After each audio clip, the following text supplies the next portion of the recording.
J'ai trouvé que c'était une dégustation très intéressante parce qu'elle a permis de découvrir une appellation qui est, il faut le dire, relativement méconnue en France.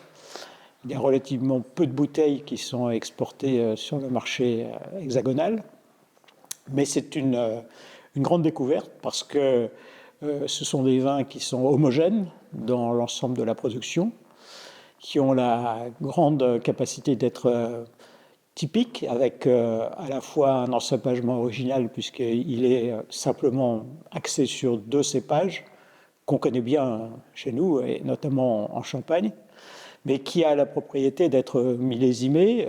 Toutes les bouteilles sont millésimées, ce qui est évidemment l'exact contraire de ce qui se passe en Champagne, puisque pratiquement l'essentiel de la production en Champagne est non millésimé. Il y a à peu près 10% de vins qui sont millésimés. Donc c'est vraiment à l'inverse de ce qu'on trouve chez nous. Et ce qui lui donne du caractère. Et enfin, ce qui m'a frappé au niveau de la dégustation, c'est cette très grande capacité de vieillissement, puisqu'on a goûté des vins qui étaient jusque dans l'année 2012, donc qui ont déjà plus d'une dizaine d'années de bouteilles. Et j'ai été frappé par leur remarquable tenue au vieillissement, avec des arômes très consistants, très originaux également, avec des développements aromatiques profonds.